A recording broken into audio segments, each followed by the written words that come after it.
Bonjour,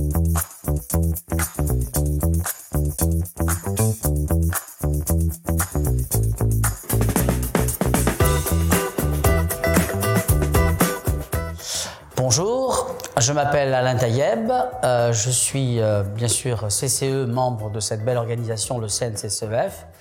Depuis 15 ans environ, j'ai commencé à Johannesburg, en Afrique du Sud, et puis ensuite en Grande-Bretagne, donc une carrière de CCE tout à fait à l'étranger.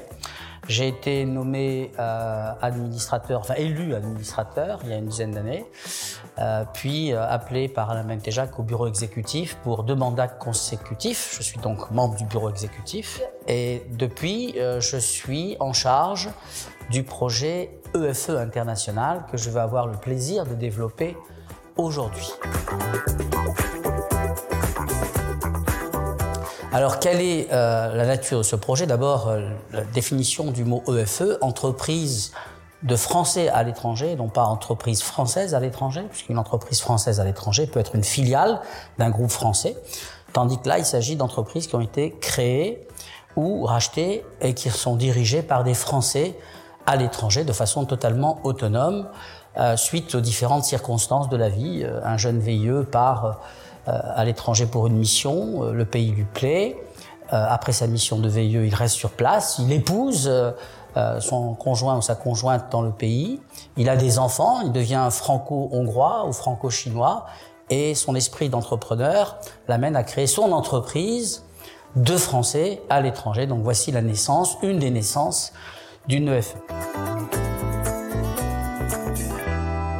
Alors les EFE n'ont jamais été réellement recensés et suivis de façon structurée ni par nos autorités, Bercy ou le Quai d'Orsay, ni par les chambres de commerce ou le CNCCEF de façon méthodique. Et c'est à l'occasion de cette malheureuse crise de la Covid qui nous a tous secoués que les EFE sont remontés un peu à la surface parce qu'elles ont exprimé leur isolement par rapport aux très belles choses qui étaient développées en France pour aider les entreprises, TPE, PME et grandes entreprises à surmonter cette crise.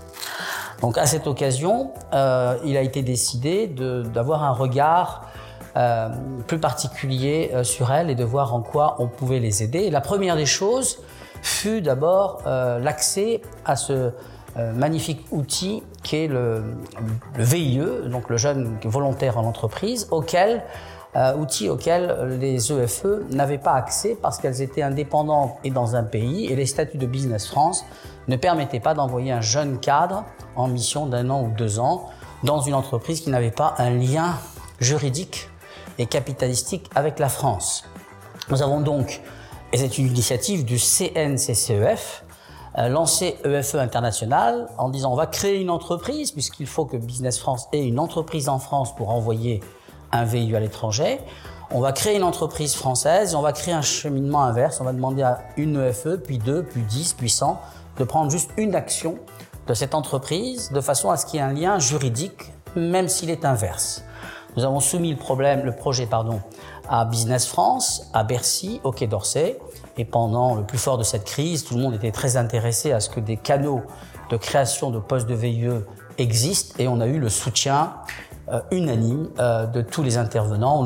On nous a dit allez-y, faites, vous avez notre bénédiction. On ne peut pas vous aider parce que c'est une initiative privée, mais on aime bien cela. Et on a créé EFE International, une entreprise française, et on a commencé à faire rentrer des entreprises, des EFE, des entreprises de Français à l'étranger, dans le capital. Il faut indiquer que ce projet a été immédiatement adopté par les chambres de commerce, la CCI-FI, nous a immédiatement suivis et ce travail a été fait en lien avec eux, avec une relation absolument fantastique. Tous les moyens des CCI-FI et du CNCCEF sont joints pour le succès de ce projet. Alors, bien évidemment, depuis, une quinzaine d'entreprises ont déjà manifesté le souhait de nous rejoindre et nous ont rejoints ou sont en train de le faire. Une quinzaine de VIE sont déjà en poste ou vont l'être, donc le projet n'est plus simplement une conception intellectuelle ou même un pilote. On rentre en 2022 dans la phase de réalisation massive. Le but, c'est de pouvoir effectivement maintenant, avec nombre important de FE, de créer le maximum de postes de VIE. À un moment, on en a beaucoup besoin, puisque Business France, qui avait à peu près 10 000 VIE par an en poste, on n'a plus que 7 000, 7 500, donc il y a eu vraiment, à cause de la crise, et toujours par la crise, un effondrement du nombre de possibilités de voyager ou d'offrir des postes. Voici donc une des solutions proposées par le CNCCEF et les chambres de commerce pour créer des courants de VIE. Nous avons des ambitions très importantes. Nous espérons pouvoir, dans quelques années, afficher des centaines et des centaines de postes de VIE et des centaines de FE.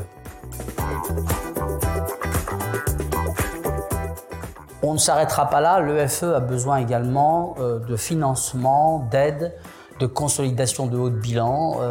Et pendant la crise, on a bien reçu les messages. Et Alain Bentejac lui-même attache une grande importance à ce sujet. Trouver des canaux de financement de ces entreprises qui sont indépendantes et qui contribuent au commerce extérieur de la France, parce qu'on n'a pas ça dans les recensements et dans les chiffres. Les EFE contribuent à l'économie de la France parce qu'elles importent des produits venant de France, elles importent des logiciels, des savoir-faire, des process, elles recrutent des Français, elles ont un lien économique, culturel, académique et financier avec la France.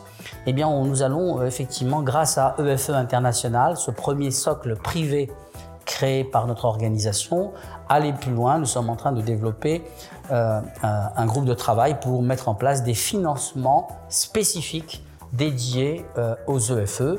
La troisième composante, ça sera effectivement un apport logistique, un soutien logistique consistant à dire à une entreprise qui a de l'appétence pour faire du commerce avec la France et qui est détenue par un Français, qu'on va lui trouver des moyens de fluidifier son commerce avec la France, de trouver d'autres fournisseurs, d'autres prestataires, d'autres moyens logistiques de transport des biens qu'elle consomme ou qu'elle achète en France. Voilà, c'est une énorme ambition.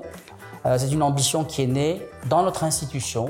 Si succès total il y a dans le futur, on l'attribuera à 100% au CNCCEF, mais immédiatement également à 100% avec nos amis des chambres de commerce qui sont adorables, avec lesquels il y a un grand plaisir de travailler sur ce projet.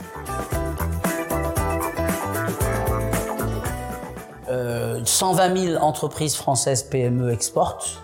On a à peu près 120 000 ou 130 000 EFE dans le monde. Et bien, si on regroupe ces deux ensemble, ça fait 250 000 entreprises qui ont un lien, un intérêt, une culture, un amour, une appétence pour la France. Nous allons essayer de faire fructifier cela et de considérer les EFE à part égale à côté des PME pour pouvoir booster notre commerce extérieur. Cela ne dispensera pas notre groupe parrainage de travailler sur encore 100 000 entreprises françaises en France qui devraient exporter. Mais si on y arrive, eh bien, on aura une contribution quantitative significative à l'amélioration de notre commerce extérieur de la France. Les EFE sont maintenant dans le champ d'intérêt de tout le monde et Bercy et le Quai d'Orsay nous regardent avec beaucoup d'intérêt et beaucoup d'attention.